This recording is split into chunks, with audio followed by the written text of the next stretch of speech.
Estefânia Fula Horak. Fula Horak nasceu em 1909 em Tarnopol, Polônia. Apesar de ter sido criada na fé católica, abandonou a igreja, mas estava sempre em busca da verdade. Finalmente, depois de muitos anos de luta espiritual, ela encontrou Deus e lhe confiou a sua vida. Depois, a Fula foi um verdadeiro suporte para muitas pessoas, mostrando-lhes o objetivo mais importante, o céu. Quando tinha apenas 10 anos, seus 3 irmãos morreram nos campos de batalha da guerra. A sua família sofria muito, sendo obrigada a constantes mudanças de habitação. Estefânia, conhecida como Estefula ou Fula, em abreviação, fala disso numa das cartas à Madre Helena, da congregação Sacré-Cœur. Ninguém nunca teve uma infância mais triste do que eu. Quando penso ao longo dos anos, parece-me que sou uma criatura que, estremecendo de frio, se retira para o canto mais afastado da jaula, para não enxergar a feiura do mundo. Mas ninguém fez nada de errado comigo.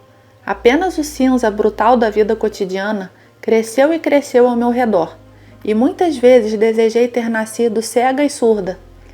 Estudou filosofia e depois trabalhou como professora de música.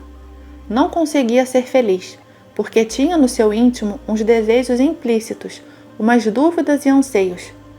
A minha alma gostaria de tornar algumas pílulas para dormir e sentir logo a sua ação misericordiosa. Por que viver então? Para que eu existo? Escreveu.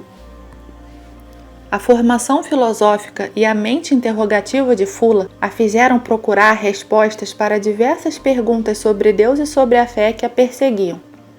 Em resultado, as indagações levaram Fula a rejeitar a religiosidade superficial e tradicional, mas não a Deus, como afirma seu sobrinho, Padre Tomás Horak, a este outro Deus que ela desejou com todo o seu ser.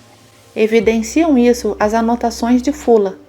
Não acredito em nada que as pessoas acreditam. Não entendo como elas acreditam. Acho que se Deus existe, ele é muito maior de qualquer coisa que se possa dizer sobre ele. Em outra passagem, a senhora sabe que se Deus viesse a mim, eu aceitaria com franqueza e deixaria que ele me preenchesse? Se eu sentisse, meu coração se aliviaria. O peso que o amassa se escoaria e eu encontraria coisas indizíveis. Gostaria de acreditar em Deus. Que brinquedo cruel inventou aquele que nos criou? Sobretudo essa nostalgia ardente pela incompreensível, mas indubitável eternidade. Talvez estas palavras sejam as mais comoventes. Deus, como eu te odeio por não estares aqui. O ultimato da Mãe de Deus. Então, como é possível que uma ateia se tornou mística? Tudo começou no santuário de Nossa Senhora, onde Estefânia dedicou buscar a luz. Se as pessoas obtêm graças relacionadas com a saúde ou questões materiais de uma imagem pintada, por que eu não haveria tentar ali obter uma luz para a alma? Mesmo sendo uma incrédula, decidi esgotar todos os meios recomendados para não ter nada pelo que me censurar e obter para mim mesma a prova da minha melhor vontade. Nem as fanfarras que acompanham a apresentação da imagem, nem a multidão orante, nem o rosto moreno acima do altar me impressionaram de leve. Os votos pareciam-me uma decoração propagandista, de mau gosto, e o padre pregando do púlpito, insincero. Foi quando, de maneira fria, objetiva e clara, dei um ultimato à Mãe de Deus. Se dentro de 3 meses, simplesmente, sem nenhum milagre, sem choques, sem nada de extraordinário, receber a fé e uma sensação interior de Deus, eu juro dedicar-me ao serviço do céu até a morte. Na cidade de Lviv, ela fez a sua confissão e aguardava a resposta do céu pedindo: Deus, se existes, dá-me luz. E a luz veio, no entanto, não imediatamente. Em 10 de agosto de 1935, Fula Horak participou do encontro de salão. Quando uma das mulheres, contando sobre um assunto pessoal bem-sucedido que atribuía à Mãe de Deus, Fula não aguentou, expelindo de si que não acreditava na existência de Maria. Surgiu a discussão. A citada mulher dirigiu-se a Estefânia. Meu Deus, Como a senhora é infeliz por não acreditar. Ao que Fula, irritada, respondeu com a pergunta: e a senhora acredita? Então a interlocutora respondeu com grande alegria: eu acredito. Pela primeira vez na minha vida ouvi esta palavra pronunciada com tanta emoção, força e fervor. Há muitos anos eu mesma queria dizer assim, anotou a Fula Horak. Chocada, ela começou a chorar, e os que estavam reunidos na sala viram uma luz acima de sua cabeça. Poucos dias após aquele encontro, a Fula sentiu a presença de alguém do além. Era uma bela freira de hábito, a Santa Madalena Zofia Bará, fundadora da congregação Sacré-Cœur, que morreu 70 anos antes, tornando-se Santa Senhora. A Fula também foi visitada por Cardeal Mercier, São João Bosco, Santa Teresa do Menino Jesus, Januário, Silvestro, André Bobola, São João Maria Vianney, Santa Catarina Emerick e outros. Apareciam muito reais. A Estefânia tocava no hábito áspero de Santa Madalena Sofia. Via como os santos tampam a vela acesa ao passarem na frente dela. Ouvia quando um bonde passando na rua abafava suas vozes. O ditado da Santa Senhora. Um dia, Santa Madalena mandou a Fula para anotar suas palavras. Pegue papel e lápis. Não acenda a luz. Escreva. Acalme-se. Venha ao meu lado. Sente-se mais perto. Sentei-me com um caderno no colo e, de repente, o lápis começou a se mover sozinho no papel. Eu estava apenas segurando. Não sei o que escrevia, porque não ouvi nenhum ditado. Acenda a luz e leia. As anotações continham orientações para Estefânia. Depois vieram as revelações místicas que ela anotava cuidadosamente. Eram, entre outras, as mensagens e instruções dos santos e também as descrições das realidades do céu, do purgatório e do inferno. Foi assim que nasceu o livro A Santa Senhora. Lamentavelmente, poucas cópias sobreviveram.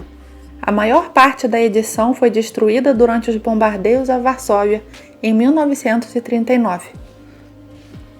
Quando começou a guerra e os soviéticos ocuparam Lviv, Fula lecionava no 2º grau. Logo se envolveu em defesa da pátria ocupada. Se tornou mensageira do Exército da Pátria. E embora as aparições tenham terminado, Fula Horak assegurava que seus amigos invisíveis estavam sempre com ela.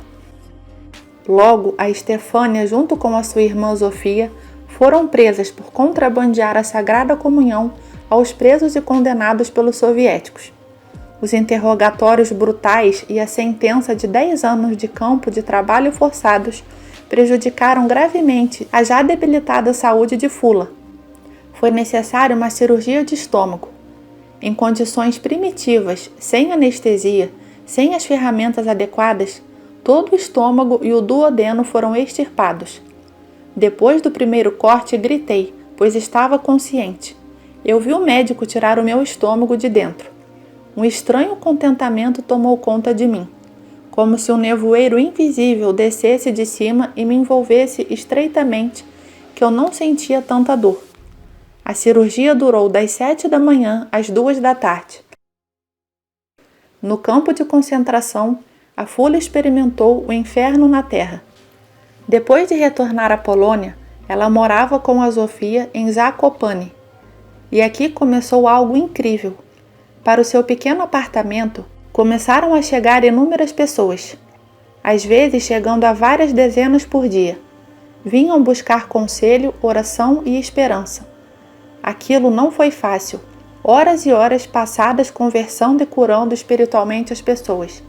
Fula muitas vezes perdia as forças. Depois de uns 20 anos, aproximadamente em 1974, começaram distúrbios renais, retornando sem cessar. As forças encolhiam-se cada vez mais, e o número de pessoas não estava diminuindo. Às vezes era obrigada a despedir as seguidas avalanches de pessoas. Foram vários anos de provações nesta enfermidade. Quantas vezes visitei a titia, diz o sobrinho Padre Horak. Tantas vezes a encontrei sorridente, alegre e brincando. Às vezes celebrei a Santa Missa em seu apartamento. Ela pedia então: só não demore, não tenho forças. Finalmente chegou mais uma provação, a fratura do fêmur. Foram 14 meses de dolorosa prostração na cama, quando qualquer movimento fazia com que os fragmentos ósseos ferissem dolorosamente os músculos da perna por dentro. Recorda o padre Horak. Fula Horak faleceu em Zakopane em 9 de março de 1993. Ela deixou 2 livros, A Santa Senhora e Os Invisíveis, que contém recordações dos anos de 1938 a 1956. Estão repletos de grande fé amadurecida no sofrimento.